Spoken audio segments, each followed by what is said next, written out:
Hello good morning. यो चाहिँ कडी लिप टी हो।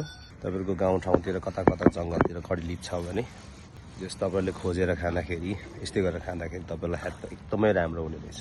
अनि अर्को एउटा आजको यो चिसो चिसोमा घाममा बसेर कुरा गर्ने भन्ने एउटा कुरा थियो।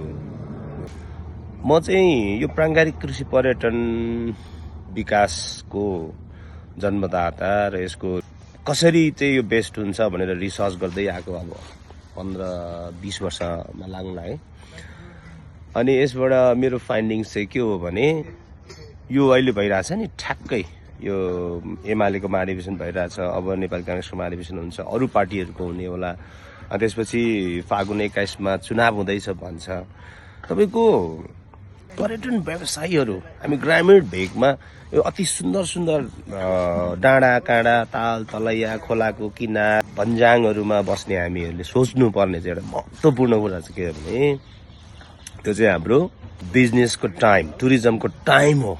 शहरमा बस्दै गरेका विभिन्न पार्टीका नेता कार्यकर्ता समाजसेवी पत्रकार तपाईको अब यो निर्वाचन आयोगको कर्मचारी तपाईको सुरक्षाको कर्मचारी सब आउँछन् गाउँमा। हेर्नुस् है ठ्याक्कै बेला छ। म चाहिँ के भन्छु, तपाईँ जहाँ जहाँ हुनुहुन्छ गाउँ ठाउँ सहर हैन पहाड मधेस जहाँ हुनुहुन्छ कलेक्ट त्यहाँको तपाईको गाउँको अथेन्टिक चामल दाल हैन साग सब्जी आलु प्याज गहुँ कोदोको पिठो गहुँको पिठो यस्तो जम्मा गर्नु पर्यो। लोकल भाले हैन अब छ्याङ पकाउन आउँछ भने तपाईहरुले मिठो छ्याङ पकाएर छिपाइ राख्नु पर्यो हैन।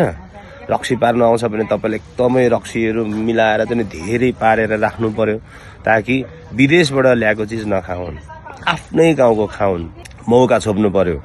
भेडाको बलेग्राहरू तल बेच्नु ल्याउने हो कि तपाईको चाहिँ घिउ बेच्ने हो कि अब यो गोठबाट उत्पादन गरेको छुर्पीहरू के यस्तोमा यो बेलामा एकदमै सबैजना लाग्यो भने इमिडिएट तपाईको गाउँमा एउटा समृद्धि आउँछ र यही काम गरौँ यो पाली भनेर चाहिँ मैले यो इन्फर्मेसन लिएर आएको छु। तपाईहरुलाई अब यो मन पर्यो भने यसलाई लाइक गर्नुस्, शेयर गर्नुस्, कमाऊ पैसा पनि कमाऊ। यो मान्छेको चाहिँ नि यो जिन्दाबाद र मुर्दाबादको नारा हेरेर उनीहरूले चाहिँ कमाउनेले कमाउँछ, जित्नेले जित्छ, हार्नेले हार्छ, हामी चाहिँ खाली के हो त हेरेर बस्ने मात्रै भो भनेर चाहिँ मैले यो आइडिया निकालेको हो।